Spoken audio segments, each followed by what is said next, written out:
Okay.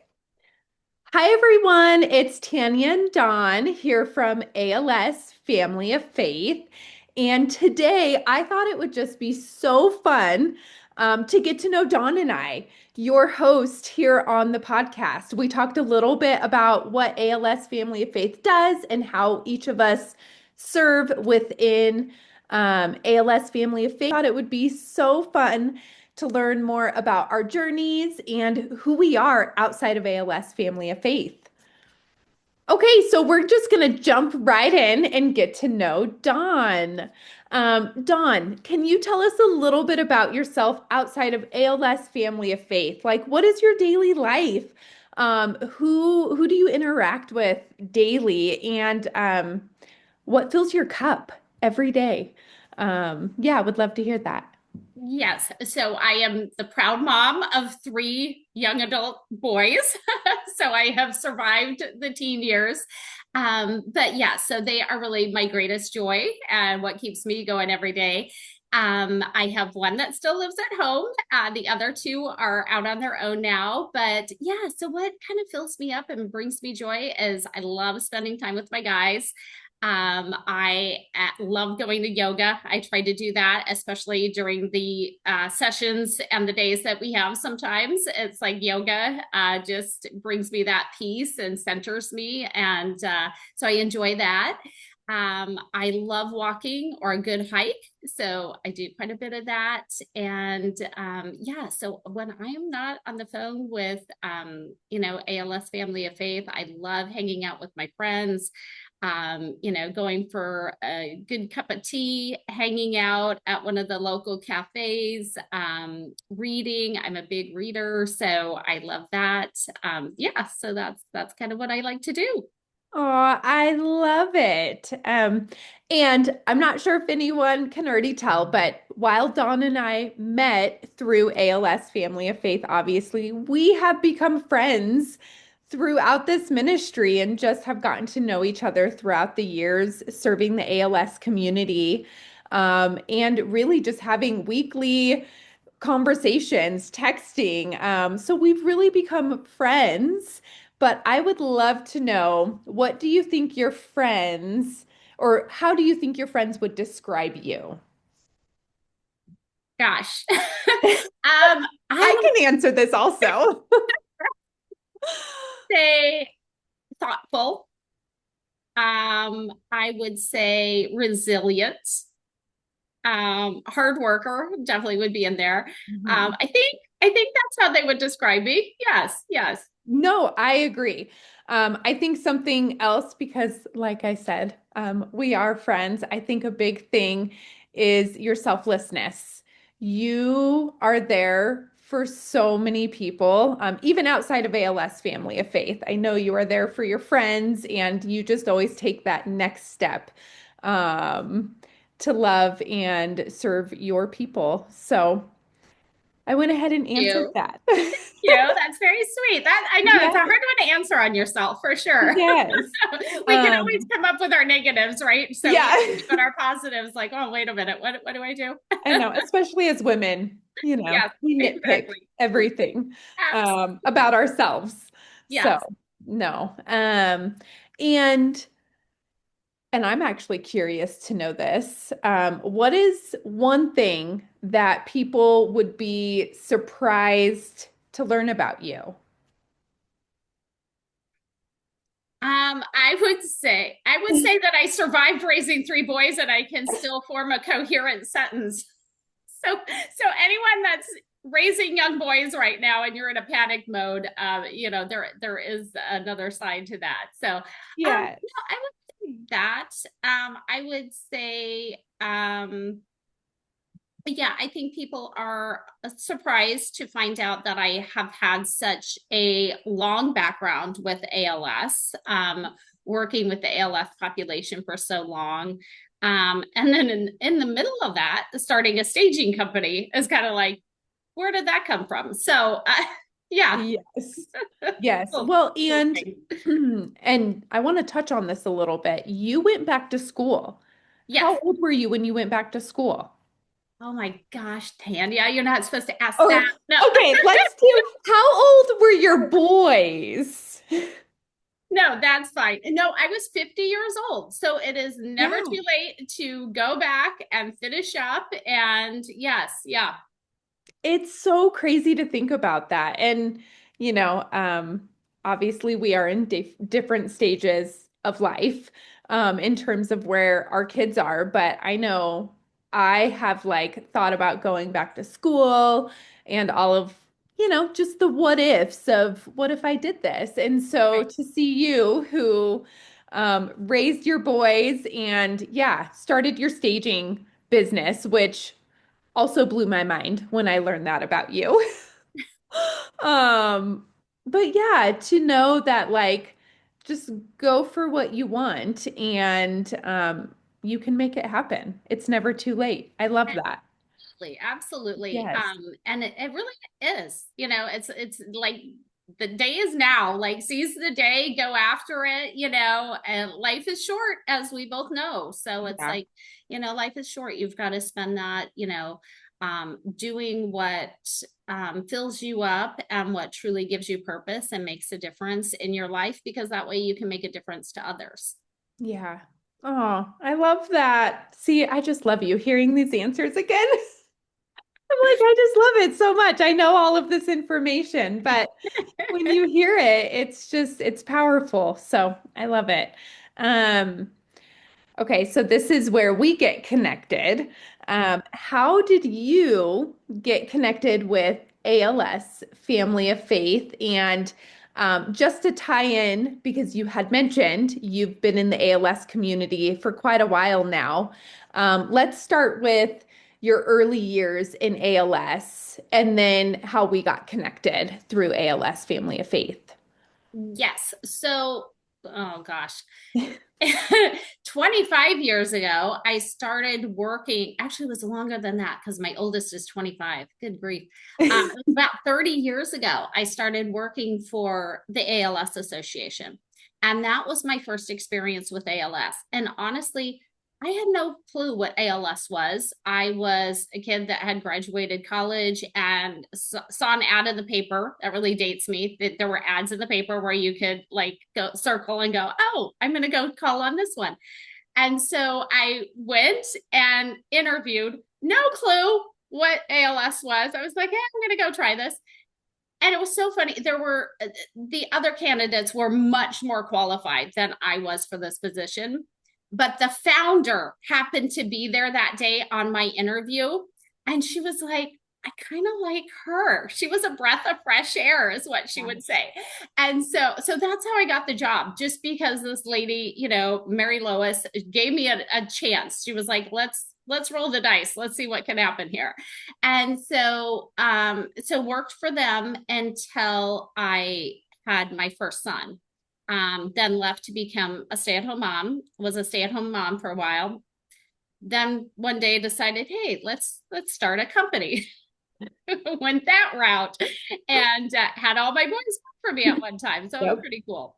But then getting back in, truly, it was a God thing because I really missed serving the ALF population.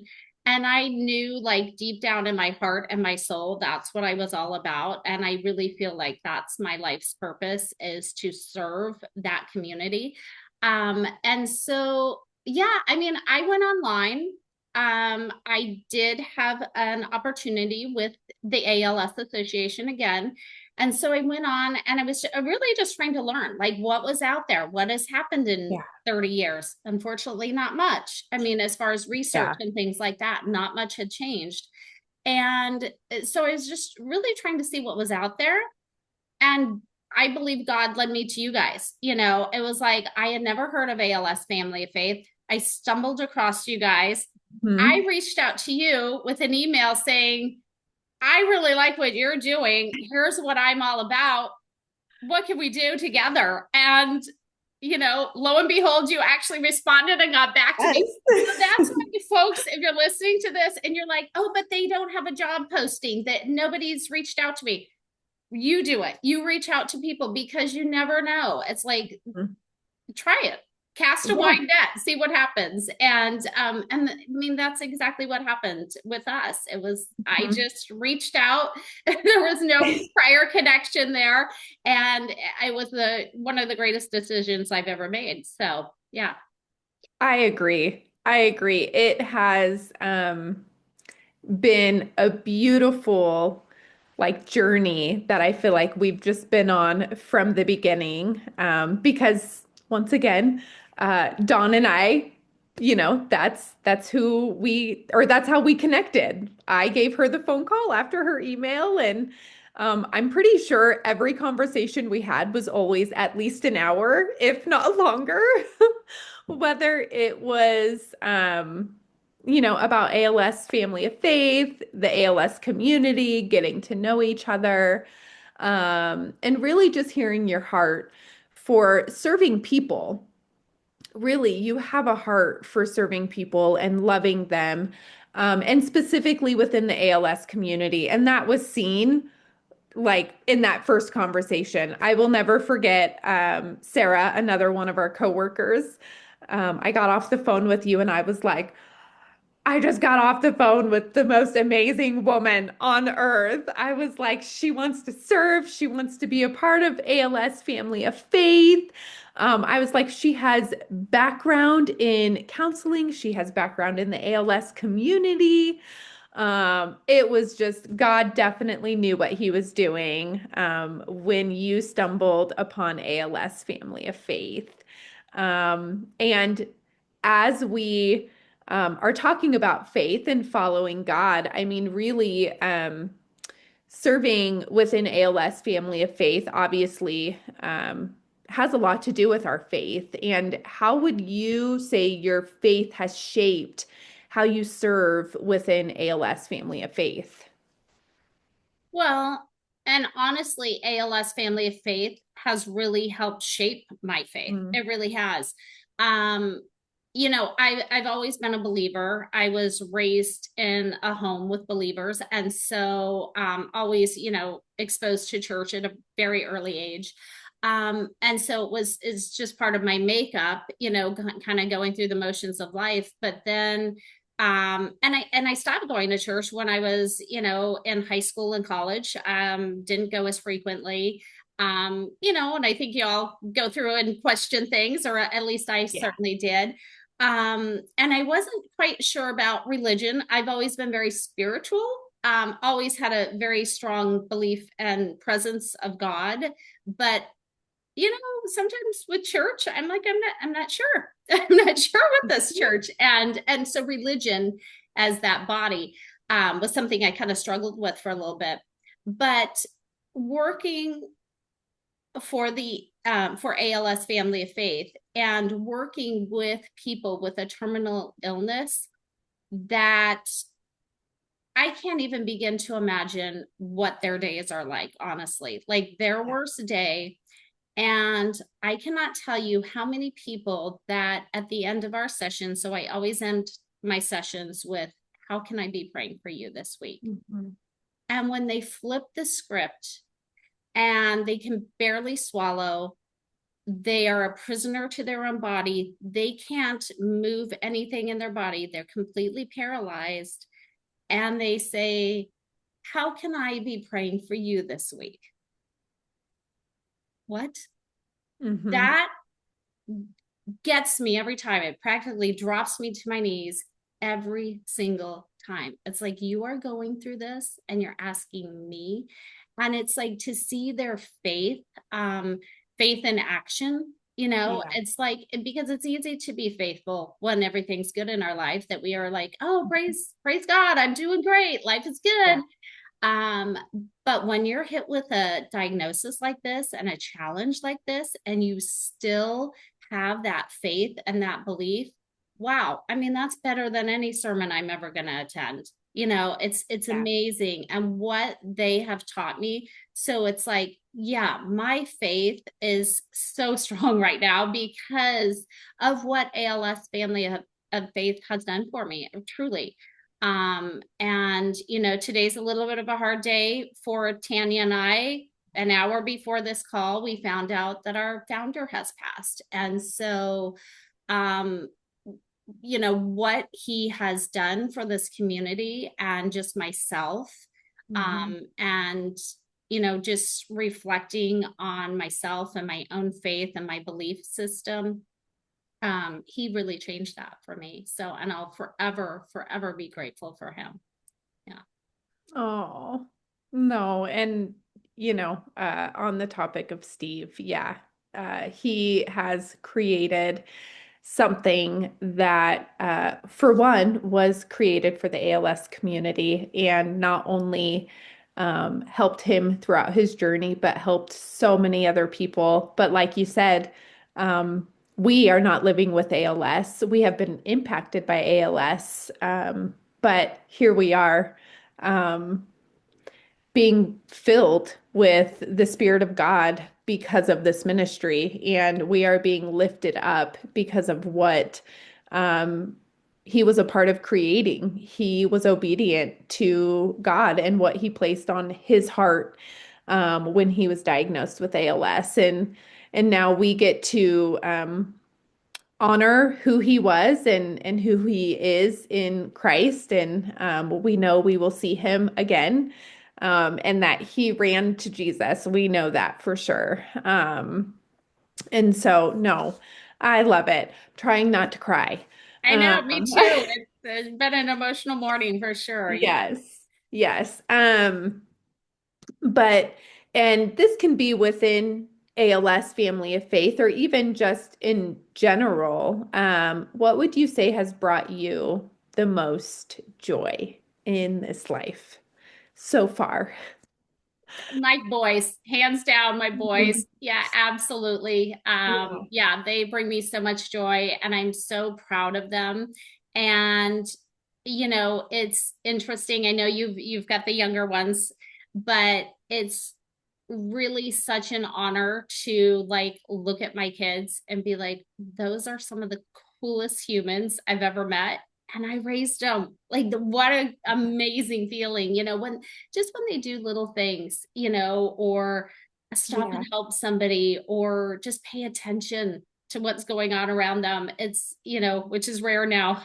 Everybody's on their phones and they're guilty of that too. Yes. But me too. But but yeah, that is the thing, hands down. That is what I am most proud of. It's like when I see my kids as young adults now, adulting out there in this Yeah. world and being good people, and that they're getting it, they're getting what matters. It's not the car you drive, it's not the house you live in, it's how you treat people. And, if you can put your head on your pillow at night and feel good about yourself and what you're doing in this world, that's what it's all about. Yeah. Yeah. Oh, I love that. No, your boys, I've never met them in person, but I've heard so much about them, and they are definitely boys to be proud of. Just from what I've heard and some of the stories and memories that you've shared. So, and to end, getting to know you, which I feel like you've kind of already answered this, but I'm just going to ask it anyways. How has the work that you do with ALS Family of Faith changed you? Um, yeah.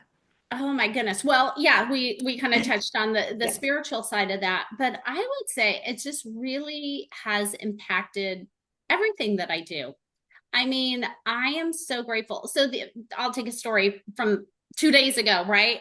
I was out and I always try to do my walk every day, but it's been cold, even though I live in California, people. It's cold and yeah, it's damp, it's dreary out. And so, but I went out, I was like, I'm going to do my walk. I try to do 3 miles a day, didn't feel like doing it. And I was walking and I was thinking, oh, my face kind of hurts. And it's so cold out here. Why am I walking? And then I stopped myself and I thought, because I can, because Mhm. my legs still work, my Yeah. arms still work. Oh my gosh. So all of a sudden, this walk that I was like, oh my gosh, it's cold and miserable and it's dreary and we haven't seen the blue sky or sun for weeks now. I was like, yay, me. Yay me Hmm. for being able to get to do this. What a privilege walking on the street is, Yeah. that I can leave my house at any time I want to go walking. Like, sounds so basic and something we all take for granted, but what an absolute privilege.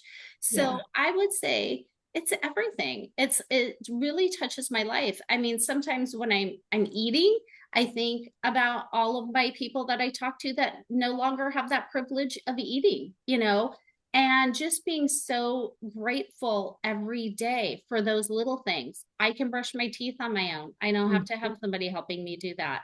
I can use the facilities, at any time I want. It's like all of those little things. And I think our world, we get so tied up in the mundane, and we get so tied up, especially this time of year, right? Everything's commercialized around Christmas, Hmm. and we got to have the biggest and the best. And oh my Yeah. gosh, I got to work harder so I can have more and have the bigger house. It's like as soon as you're working harder and making more money, you just buy more stuff, right? It's like, oh my gosh.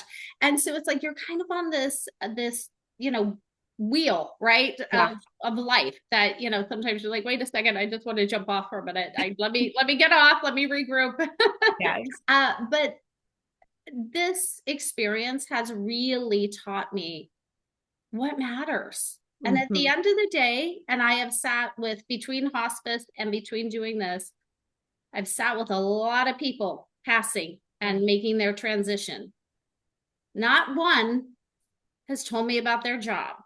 Not one has said, boy, I wish I would have had that BMW. Not one has said, gosh, I wish I was dying in a bigger house. That'd be great. Nope. Hmm. It's all about family. It's all about connection. It's who's around you at that final stage. Yeah. So that, I feel like I'm so blessed that they have shared that little window with me. And I'm like, wow, that's what matters in life. That's what matters. Yeah. Yeah. No, ALS Family of Faith really